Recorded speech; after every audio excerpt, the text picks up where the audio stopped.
everybody, and this is the Who Are You series, and I must say I'm so pleased to have my beautiful soccer diva back with me from LA, and an Arsenal tube station sign in the background, which what we love it. How are you? How are you, Soph? I'm doing good, mate. How are you? I am fantastic. I'm fantastic. I'm really looking forward to this one because this is part 2 for you, and we had so much fun on part 1. We did.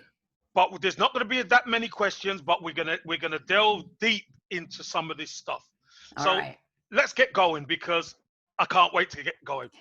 Uh, First question for you, Sophie, is: do you think George Graham doesn't get the respect he deserves? We know it was the anniversary of the Anfield and '89 yesterday. You know, and we've been watching things all day.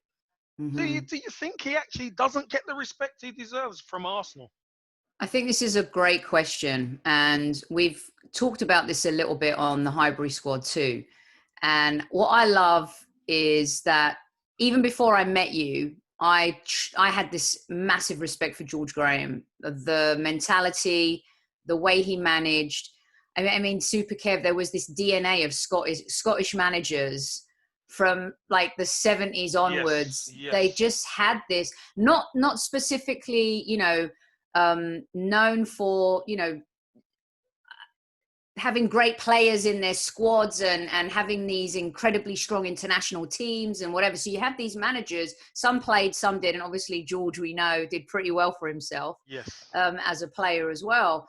And this DNA that they have, I just think is really quite fascinating. And I've always wanted to kind of read up more about it, delve into it, when you have the Sir Alex Fergusons of the world and a whole breadth and depth of them. And I think that with George Graham, he came at a time too where foreign coaches weren't the norm in Division 1, were they? No, they weren't. And so the way he kind of came in and took over Arsenal and completely transformed them, I had a tremendous amount of respect for that. But then when I met you and I started talking to you and I would hear the stories, his methodologies, how he would treat players, talk to players, handle players, manage players, looking at people as individuals as well as a collective team, how we're going to perform. And the fact that he wouldn't suffer falls and all these types of things. I just really think when we look at like the pantheon of the greatest managers to have managed in the English game, I actually do think that he does get slighted in many ways. And I think that's definitely because of what came after him with Mr. Wenger. And I think with the Invincibles era, I think that's underlined for a lot of the younger generation, Wenger's greatness, right? Yeah. But I think you could also argue that the Invincibles era and what we did was incredible, but what he did in '89 was unfathomable at the time. And it's not just about '89. The last time we won a European trophy, correct me if I'm wrong, Casey, and we'll tick this box, but I think it says George Graham tick here, doesn't it? Yes, it does. It does. And Wenger failed in that regard. You could say we got so close in that Champions League final. So the answer is yes, I do think he is. And I think that he needs to be looked at as one of the best that's managed in the game in the UK. Because Wenger changed football and he changed Arsenal with this modernization of the game and this new philosophy from nutrition to how players treat themselves and work out. George Graham changed the game because he transitioned from, these Everton and Liverpool teams and this greatness and this core of this northern... Merseyside especially.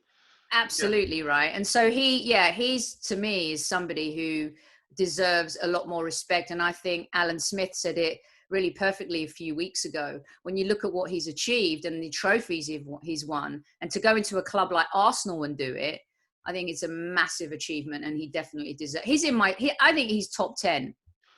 Oh, without a shadow of a doubt. Do you know, Sophie? I want to ask you this because I like to look at the body of work. Mm-hmm. Yeah, the body of work that he done. He came in from Millwall in '86. Arsenal were going through a terrible time at that time. So he comes in as a manager from Millwall. He buys Perry Groves as his first signing. He buys Nigel Winterburn. He buys Lee Dixon. And he buys Steve Bold. Okay. Boom. One from Colchester, one from Wimbledon, and Boldy and Lee Dixon from Stoke. Stoke were at the time in Division 2 or second division or whatever. He recognizes the talent that's at the football club, and he gets rid of all the experienced players bar David O'Leary, really. Kenny Sansom was there, obviously, but he fell foul in the end. But he transitioned that football club, and he believed in the youth. I mean, people talk about the class of 92, and the class of 92 were unbelievable for Manchester United. But look how many players George Graham integrated into that first team over his period from 86 to, say, 94. There must have been 20 players, 20 homegrown players. Those were pretty bold decisions back then. Oh, yeah. Oh, yeah. And you're talking about internationals. He got rid of England internationals. Yeah.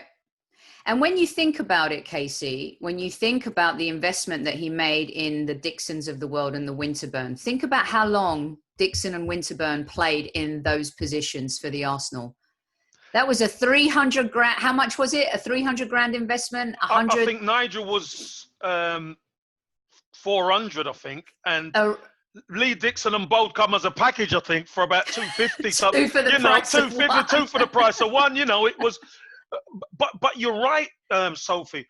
Look at Arsene Wenger would not have done anything at the start without having that bedrock, that foundation of that back five. 100%. And look how he struggled after that back five transition now. Now, did we have some good moments with some good defenders? Yes, I think, again, the Ashley Coles of the world were there before. Well, he was a kid, right? They taught Ashley Cole.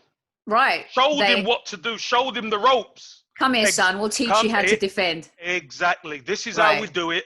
This is how it's done. This is this is your keys. This is how you move. Yeah. When the ball's on. Yeah. He inherited a lot of greatness, which made his job coming into the league, having managed in, not super, at that time, not in a super highly competitive arena, and to inherit those players. So the ROI, the return on investment that the club got on those players for the amount of money they had spent was incredible. And look, Wenger found some great buys as well. He also bought a lot of dross, if we're going to be honest about it. But George Graham made some really bold decisions back then, and he knew he had to in order to compete with a Liverpool. Yeah. And he knew he had to change the culture. And that's why a little bit I have faith in Arteta, because I think Arteta's unafraid to make these bold choices. He wants to build a team in his shadow. And I think when you look back at George Graham and what he did, you guys were an extension of him, his personality, his characteristics, his drive, his emotions. He molded you into his vision of what a football team should be. And I think what he created was something quite special that now we fans get to relive every single year. It's fantastic that we get to relive it. But do you know what else George Graham was really good at, Sophie? And this is the key. He knew what the fans wanted. He knew we were an extension of that fan base, because that's why whenever we took that pitch, we went to war. We went to war. If it was, we could play either way. You want to get rough? We can get rough. You want to get tough? We could get tough. You want to play beautiful football? We could play beautiful football. Whichever way you want it, we can do it. And I think as a fan base, that's what the fans love. The fans love when it starts to get tasty. The boys ain't gonna, they're not gonna throw the toys out the pram. They're not gonna capitulate. They're gonna be there and they're gonna battle and they're gonna fight. And you rarely hid. That team rarely hid. You rarely went missing. You were out there and you gave it your all. And I think what that team knew is every single one of the lads knew that you were in the trenches together. Yes. You could rely on each other. And I think that's what a lot of Wenger's teams in that barren 10 years didn't have. They didn't have that trust. Yeah. You knew players really thought, and they probably thought Ozil's going to go missing at some point in the game. You know, a lot of these younger players that came in really didn't have it, and they couldn't cut the mustard when it came to the Premier League.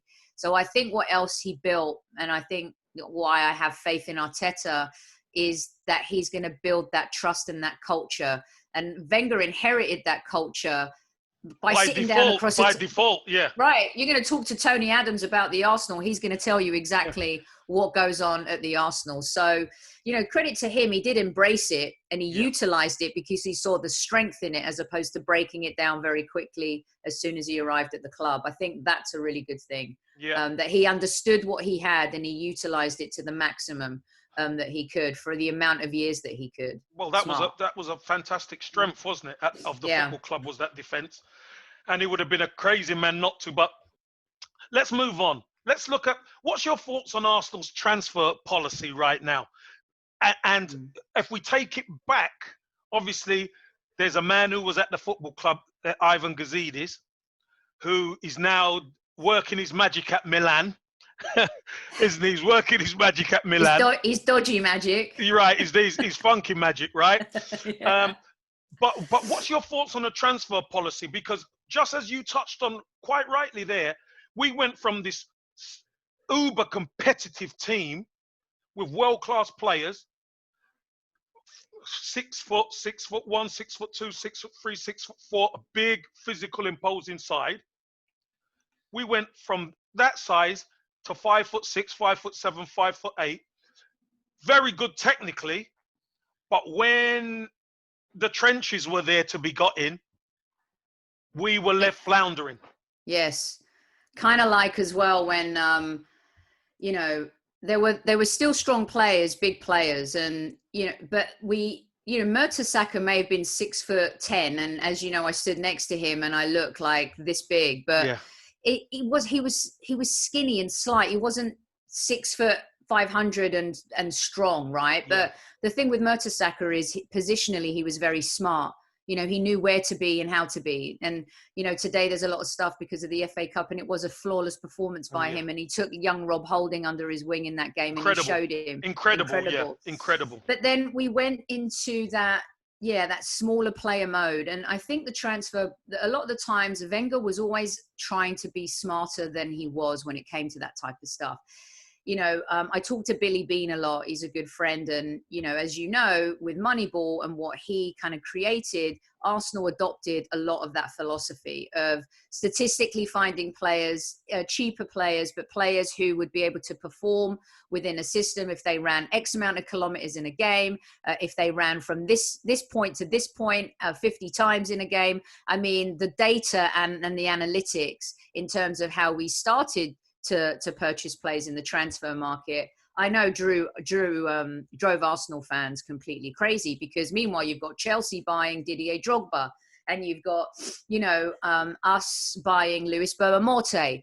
And I think, you know, there was this frustration that we weren't competing. And when you're seeing the Chelseas, the Uniteds, then this emergence of Manchester City, and we're still trying to pick pockets when it comes to transfers because we're just not making that investment. I think that was the biggest struggle. But at the same time, you know, we did make an investment in Santi Cazorla. That was a big buy for Arsenal at the time.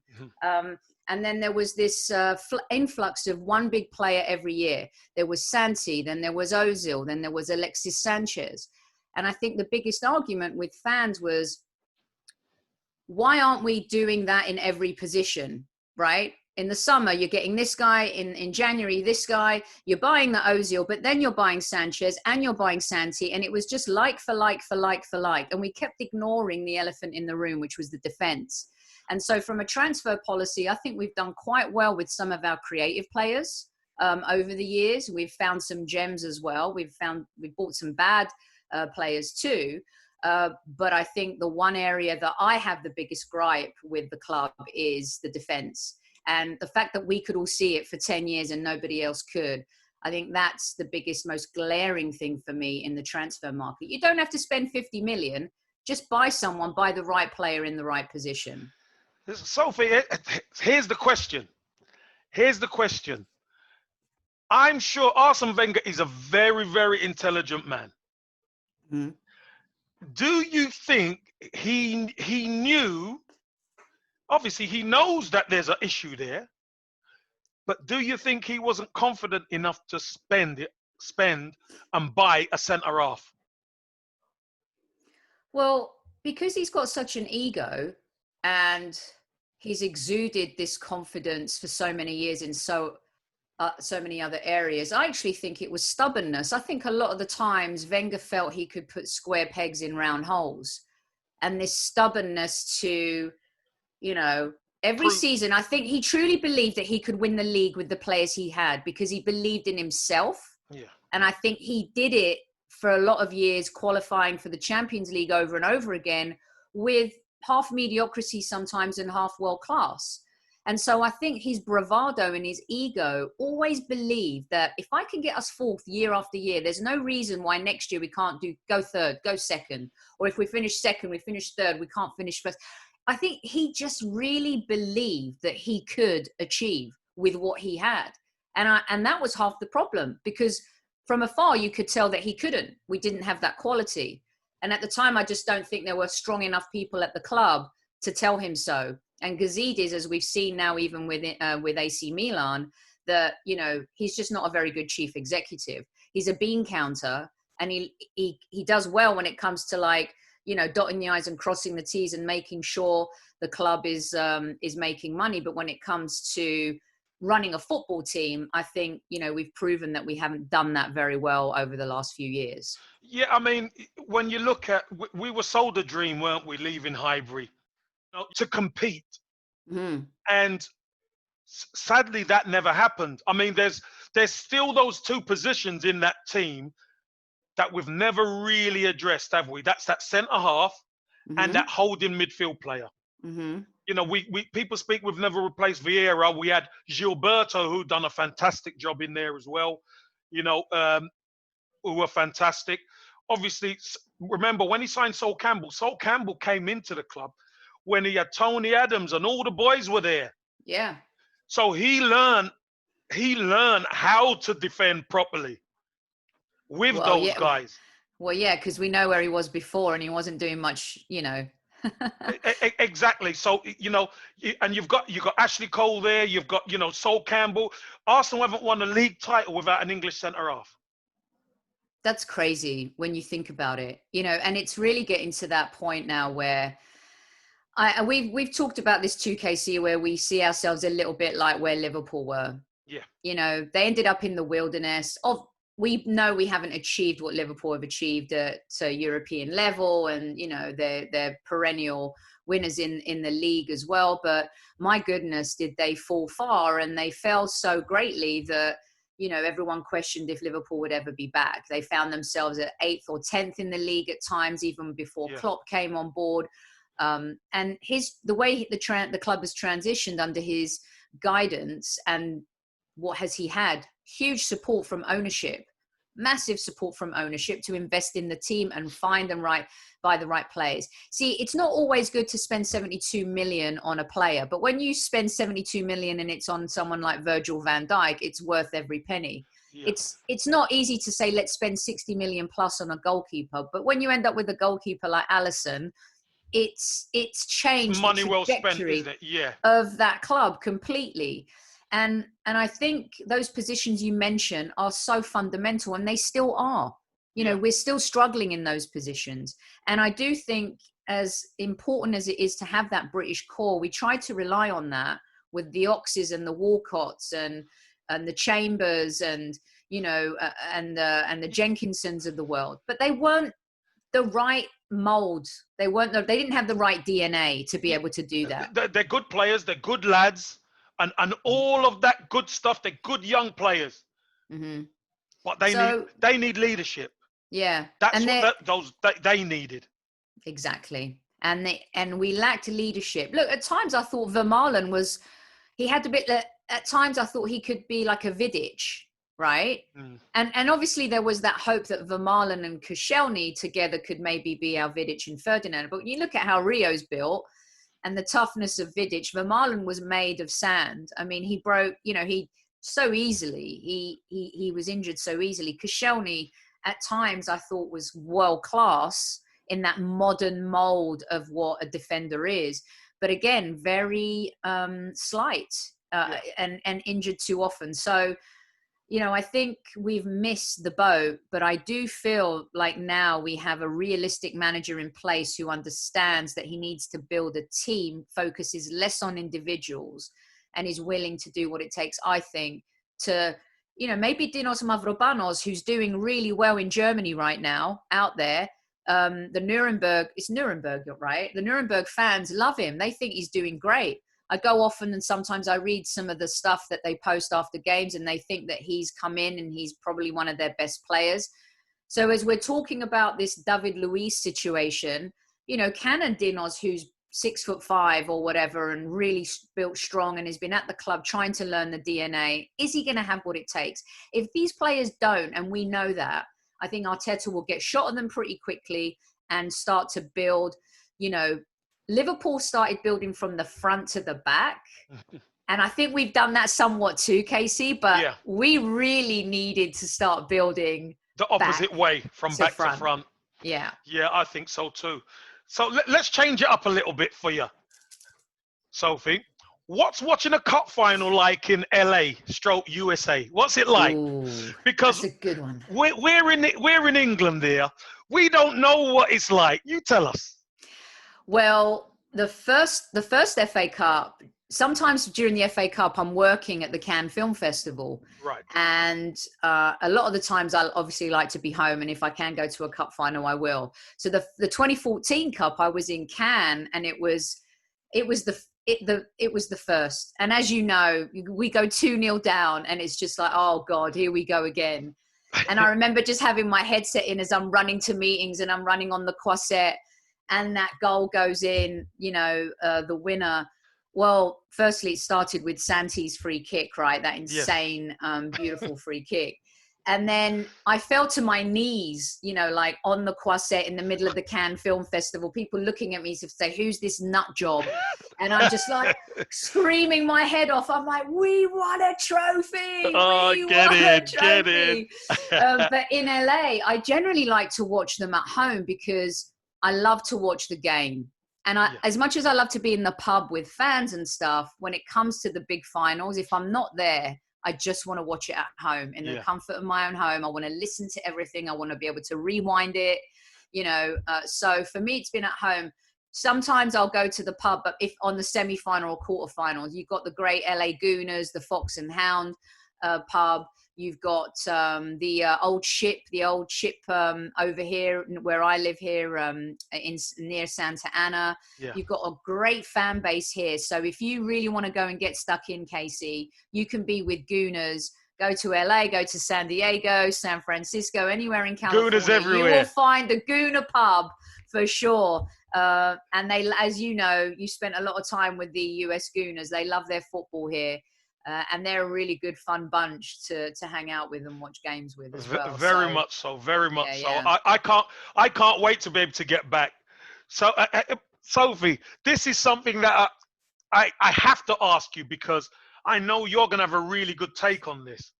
Arsene Wenger has done a book. Do you reckon he will reveal all? Wow. Well, I don't think he will. I don't think so, because I think he's still protecting people. But what's your thoughts? And often I wonder, who is he protecting? Is he protecting some players? Is he protecting some of the hierarchy? And I think in his interviews, he's been giving these little sound bites, hasn't he? Yeah. These little nuggets. He gives us a little piece of cheese, and then we nibble on the cheese, and then we're like, okay, where's the sauce? Yes. Right? And he always seems to hold back. And I think one of the things everybody loves about The Last Dance is there's no holding back. Yeah. Whether Michael Jordan has been, telling a couple fibs or whatever, according to some folks, he hasn't held back. He's told what he believes to be his truth. Yes. Right?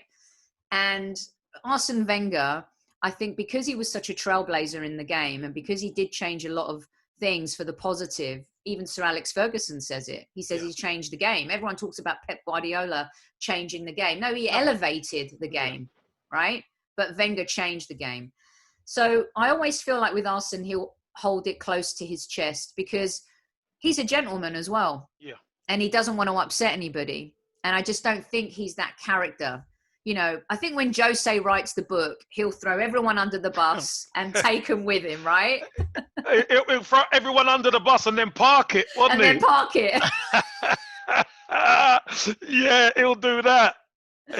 So, I mean, I have to say, you know, when I had the pleasure of meeting Arsene a couple times out here, and he was always very good with the media, cordial. Yes, he had his moments like everybody else, but he would try and answer as honestly as possible within their own, you know, managers have their own honesty trigger in their mind, don't they? Yes. Yes. So I hope he does share a little bit more than what we know, because the idea of the book is that we know and we find out things that we just have not read yet. And I think that's the kind of book that I hope he writes. You know, I'd like to find out about some of them transfers as well, Sophie.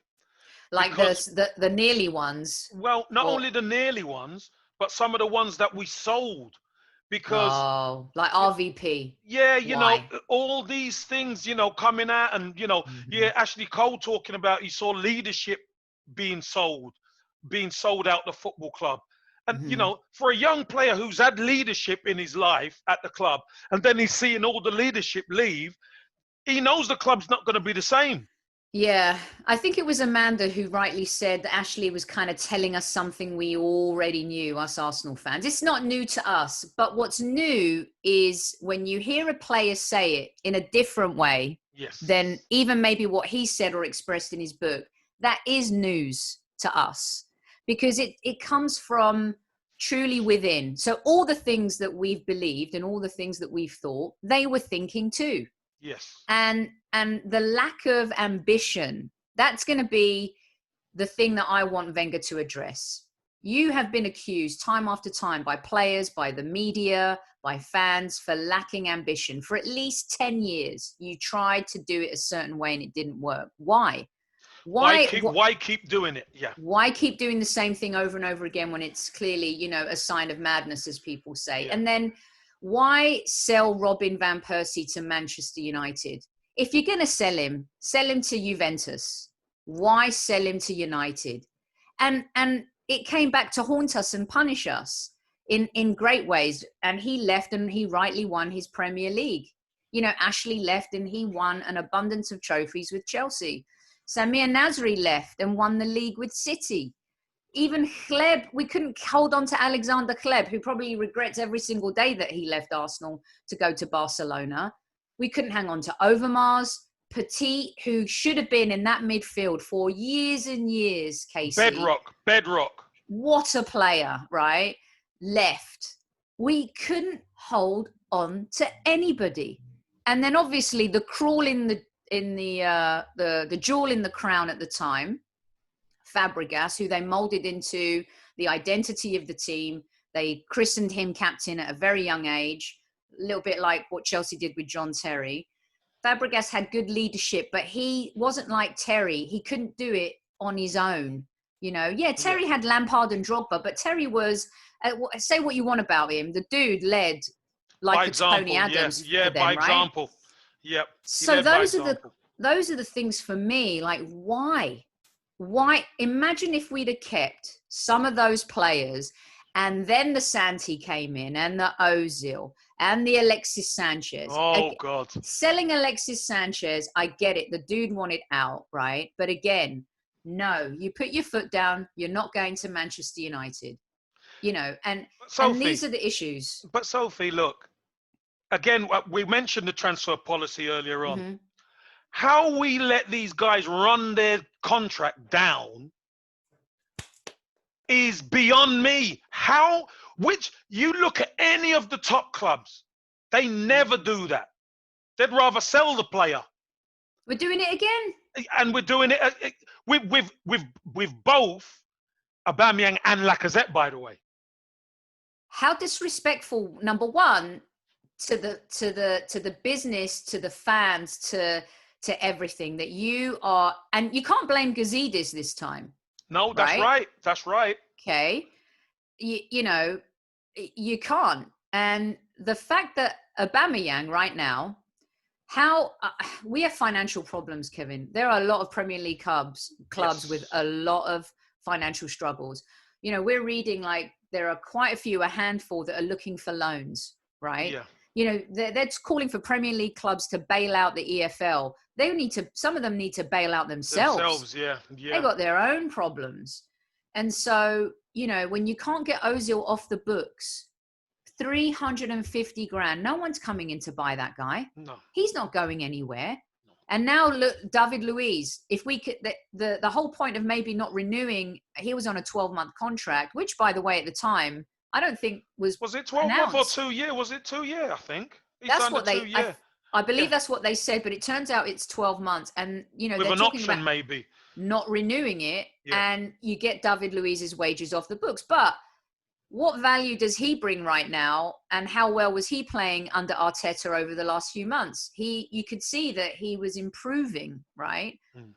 So we have these tremendous wage bill that, you know, Arteta Unai inherited it. Let's be fair. Yeah. Arteta's inherited it now. We've got financial issues, and we're going to have to think really smart.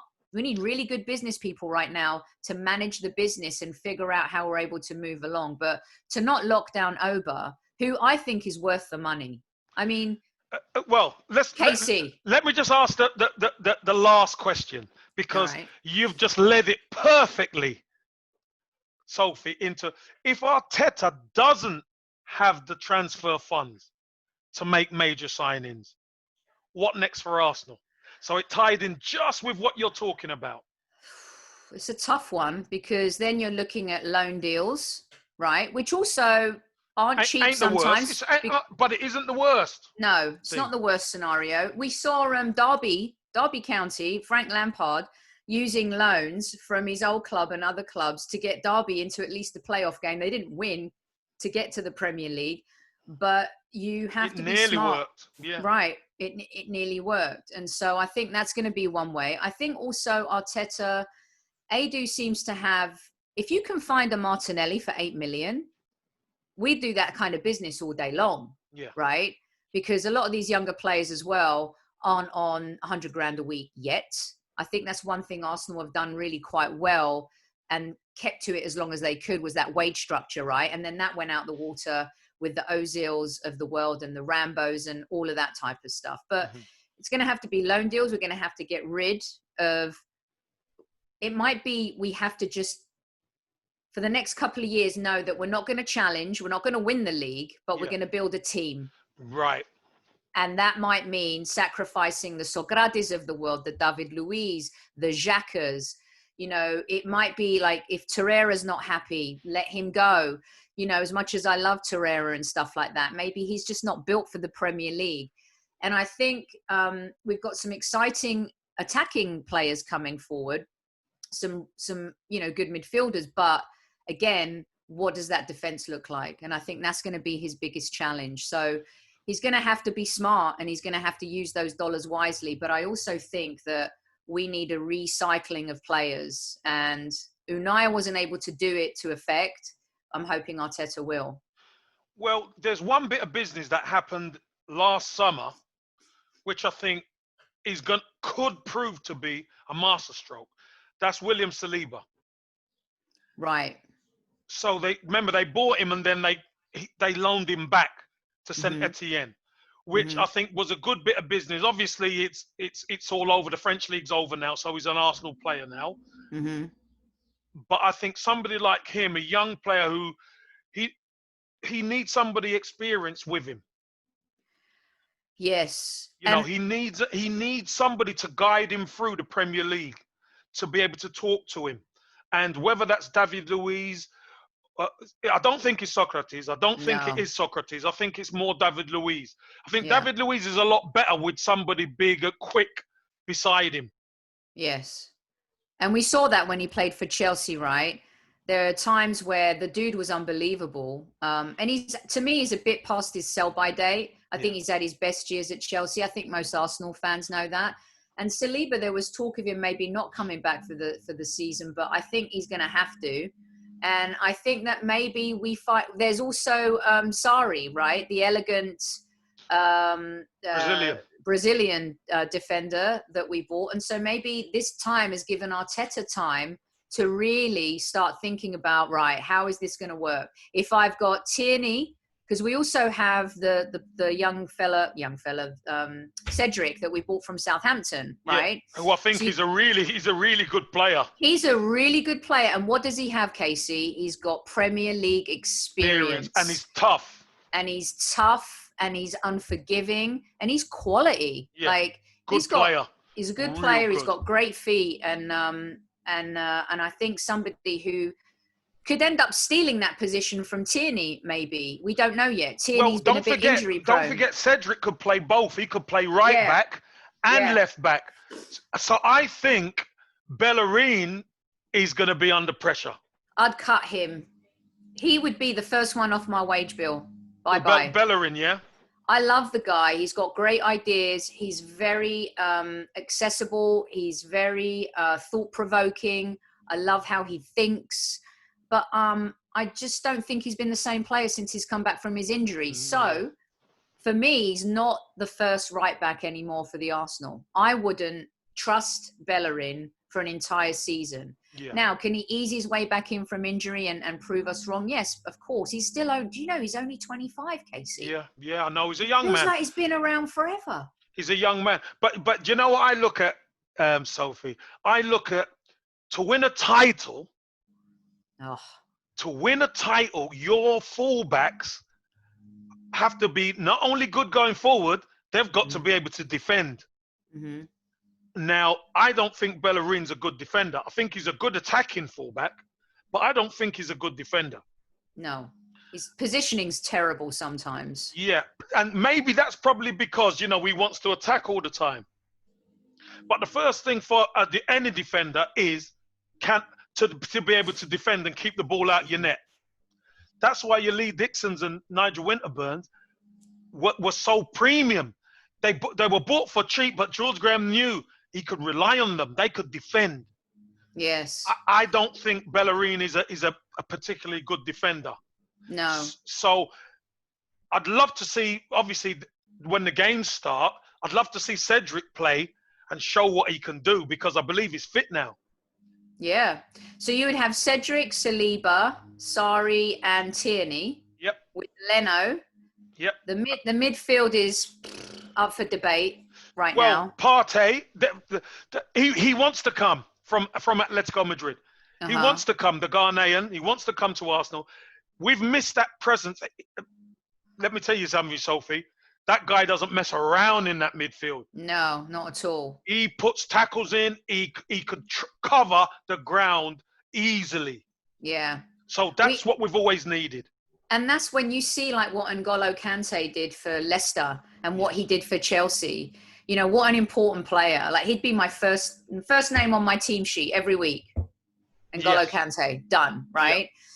And then, up front, I'm a huge fan of Lilian Thuram's son, Marcus Thuram. Yes. When I hear about maybe Oba leaving, to me, he seems like he's young, he's quick, he's fast, he's strong.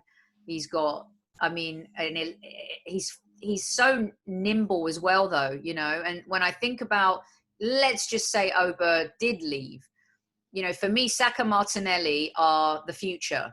You build that forward line, whatever it looks like, you build that around them. Now, if it's with Oba and the two of them, lovely, beautiful. Yeah. To me, Lacazette has gone through a confidence crisis, and there's something not quite right between his relationship with Arteta. Something not jiving there. And Laka, to me, doesn't seem particularly happy, or didn't seem particularly happy before this whole thing happened. So I think we've got some really good options. And I think the most important thing is we've got a manager who can be adaptable to those options. And I think that's the key. Do you think Arteta trades Lacazette after this season? Yes. I think, well, there's been rumours for a long time about Atletico Madrid being interested in Laka.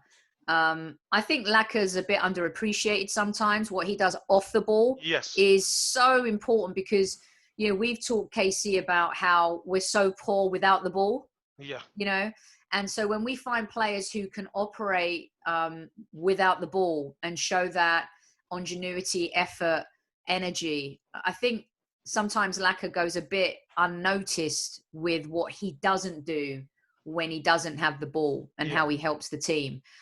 And Ober's really happy when he plays with Lacker, and a happy Ober is a happy Arsenal. Happy fan base. yeah, exactly. So I think Arteta's got some things to figure out, but I think that when we come back, it's going to be just like you're seeing in Bundesliga. These home teams aren't winning games. Some have come back, and clearly they're still, you know, in bed, eating, rouladen or whatever it is, like meat and potatoes, not quite ready.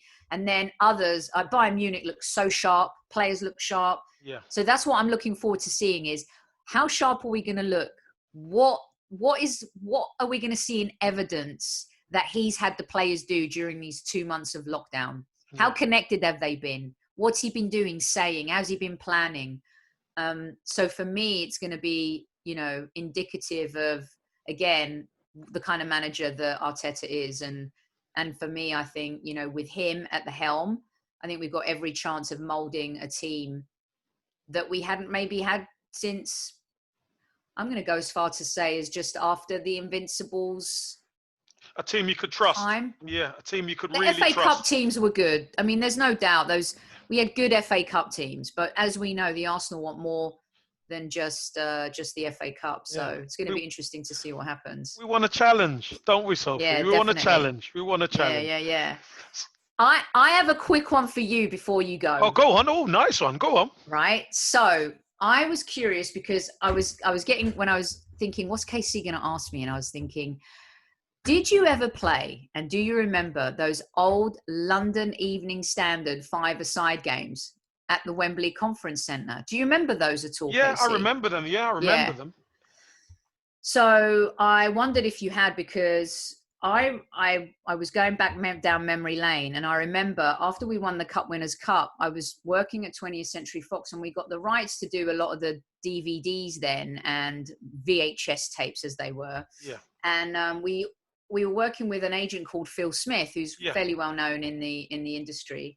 And John's brother. Yeah, he used to do all of the 5-a-side games at the London Evening Standard. I remember Phil arriving, and he was holding a potato sack. And I was like, what's in that? And it was the Cup Winners' Cup. Right. So Tony Adams was going to parade it at the London Evening Standard 5-a-side. And I just had to tell you my claim to fame. 2 things. First is I held that above my head in the Wembley Stadium, in the Wembley Conference Centre parking lot, right in the car park. Yeah. Right above my head, next to a Tottenham fan I was working with, which was absolute magic. Oh, sweet. So, you didn't let them touch it, did you? No, didn't let them touch it. I was like, this is amazing. This trophy is in a potato sack, which was unbelievable at the time. The kind of stuff that used to happen in the 90s, right? And then one was taking a cheeky corner at Highbury after I was very lucky to be in the tunnel watching you guys go out before a Liverpool game. And then at the end, I had a friend who worked for the club. And then at the end, there was just this ball, and I was walking around just taking a look at church, you know, praying and doing paying homage to Jesus. Yes, I got it. And there was just a ball there, and I just put it on the corner flag right by the clock end, and I whacked it right into the box, Casey. You would have buried the header. I'm telling you right now. You should have you should have called me. I would have put it away. Super Kev. You should have told me. I would have put it away. Sophie, listen, fantastic stories. And I remember those it was so good. London Evening Standard 5-a-sides or 6-a-sides, whatever. But listen, we're at the end already. It's 40-odd minutes we've done. Wow. I always go on. No, but it goes so quick. You know what I mean? I love the interaction with you. And listen, all I'm going to ask is we're going to have to do a part 3, darling. We're going to have to. No problem. Always. We will always talk football, Casey. Lovely. Listen, thanks for your time. And we'll see you again soon. Thanks, mate. Bye. Bye.